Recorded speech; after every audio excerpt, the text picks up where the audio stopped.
नमस्कार दोस्तों, मैं हूं वंदना भारती और आप देख रहे हैं कमोडिटी इनसाइट्स विद वंदना भारती। तो सबसे पहले बात जब कमोडिटी की होती है तो इक्विटी की भी बात करनी होती है और ग्लोबल फैक्टर्स की भी बात करनी होती है, लेकिन आज बात होगी सेंट्रल बैंक्स की। क्योंकि आज जो मेजर इवेंट है वो सेंट्रल बैंक्स का है, ईसीबी की यहाँ पे बैठक है, ईसीबी की बैठक है। तो इस बार आपको इंटरेस्ट रेट चेंज की यहाँ पे बात हो रही है और ये जो बात हो रही है ये कट के साइड है, यानी कि इंटरेस्ट रेट जो है यहाँ से कम हो सकता है। तो जब हमने ये तो जाना है कि डॉलर इंडेक्स में जब क्या फर्क आता है जब फेड इंटरेस्ट रेट कट करता है, लेकिन जानेंगे कि गोल्ड पे इसका क्या इम्पैक्ट होता है और यूरो का इम्पैक्ट गोल्ड पे क्या आता है। तो अगर आज देखेंगे 545 के करीब आपको ये बैठक है। 2.4% पहले था, अब यहाँ पे एक फोरकास्ट है 2.15%। और हमारा जो यूरो जोन का जो डिपॉजिट फैसिलिटी रेट है ये भी यहाँ पे घटने की उम्मीद है। इनिशियल जॉबलेस क्लेम पे लोग यहाँ पे कम आएंगे। और यूरो जोन का जो ईसीबी के का जो प्रेस कॉन्फ्रेंस है ये आपको है 6:15 के करीब, यानी कि 6:15 इन द इवनिंग।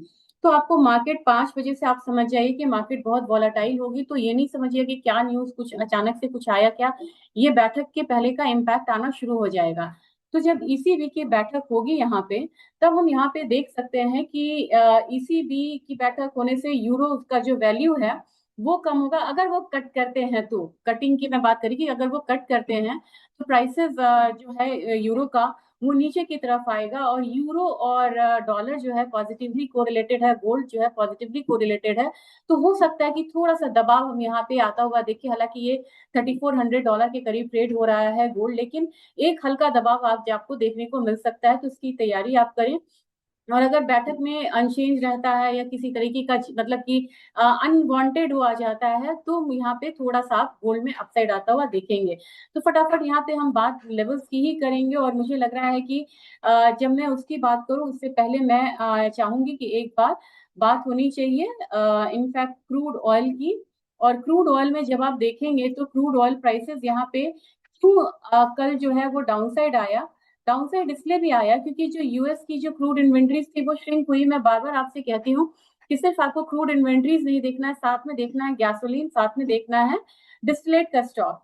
तो कल का एग्जाम्पल बहुत बढ़िया था इस चीजों का, क्योंकि इन्वेंट्रीज तो यहाँ पे बिगर देन एक्सपेक्टेड यहाँ पे श्रिंक हुई थी। लेकिन जो गैसोलीन इन्वेंट्रीज है Drew bye 5.2 million barrel, much more than expected, while distillate stocks also grew by 4.2 million barrel, much more than market forecast. तो इन वजहों से यहाँ पे प्राइसेस में एक फॉल आया। और दूसरा रीजन यहाँ पे था कि सऊदी अरेबिया ने अपना प्राइस को कट करा है। सऊदी अब काफी एग्रेसिव होगा मार्केट शेयर को बढ़ाने के लिए। तो यहाँ पे एक रीजन और था, oil prices were pressured by Saudi Arabia cutting its July oil prices for Asian buyers to 2 month low. तो ये एक रीजन था जिसकी वजह से हम लोगों ने क्रूड ऑयल में एक डाउनसाइड आता हुआ देखा है। अब सीधा यहाँ पे लेवल्स की ही बात करेंगे कि किस तरीके की मूव यहाँ पे आनी चाहिए। तो डॉलर इंडेक्स में एक बढ़त हो सकता है कि अगर इसी भी रेट कट करे तो एक बढ़त देखने को मिल सकता है। लेकिन विक्स भी यहाँ पे डाउन साइड है, जिसकी वजह से गोल्ड आज थोड़ा सा ट्रैप हो सकता है। 3363 के करीब है। तो जो इसका अभी फिलहाल का रेजिस्टेंस है, और ये रेजिस्टेंस है आपको 3388 का, बस उसको ही अपना रेजिस्टेंस मानेगा और नीचे की तरफ का सपोर्ट जो रहेगा वो 3330 का रहेगा। अगर फ्यूचर्स की बात की जाए तो ये अपना रेजिस्टेंस मानेगा 3400 के करीब को, और नीचे रहेगा 3360-65 के करीब का हो सकता है। बायस फिलहाल अभी डाउन साइड का है और देखना होगा कि हो सकता है कि शाम में ये थोड़ा सा डीप हो। सिल्वर की बात की जाए तो सिल्वर में एक रेंज है, वही डबल टॉप काम कर रहा है $35 वाला, लेकिन यहाँ पे एकदम से रेंज में है। नीचे की तरफ आने पे एक बार सिल्वर में हो सकता है कि 34.25 का लेवल हम देख सकते हैं।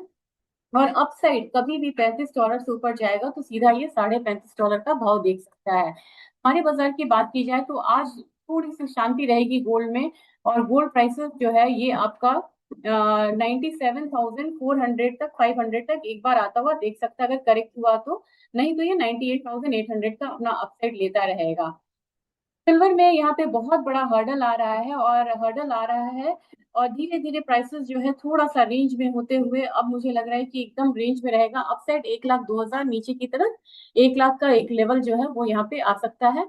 दूसरी चीज है कि इंटरनेशनल मार्केट को काफी क्लोजली फॉलो कर रही है, तो $35 क्रॉस होगा तभी यहाँ पे नेक्स्ट बाइंग करें। नहीं तो यहाँ पे हो सकता है कि थोड़ा रेंज वाला ही मूवमेंट रहे।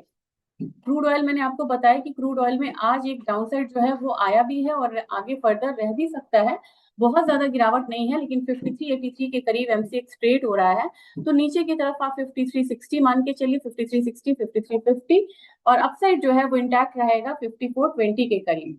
नेचुरल गैस में हम लोगों का एक रेंज है, नेचुरल गैस में अगर डाउनफॉल आता है तो नीचे की तरफ $3.5 के करीब आ सकता है। एमसीएक्स उस हिसाब से $316 के, $316 के करीब है, 316 के करीब। तो डाउनसाइड लेवल आपको 307 के करीब का होगा। और जिस तरीके से एक मूवमेंट जो है वो कम है, डिमांड कम है, फिजिकल डिमांड इसका कम है, और जब तक 327 को क्रॉस ना करे तब तक आप नेचुरल गैस में बहुत बड़ी मूव यहाँ पे नहीं मान के चल सकते। ये एक टेक्निकल हर्डल भी है और फंडामेंटल भी, ये कमोडिटी थोड़ी सुस्त है अभी। आज जिंक में थोड़ी गिरावट आ सकती है, काफी स्ट्रॉन्ग रैली हम लोगों ने आता हुआ देखा है, और मेरे ख्याल से 253.35 को मान के चलिए कि नीचे की तरफ आ सकता है।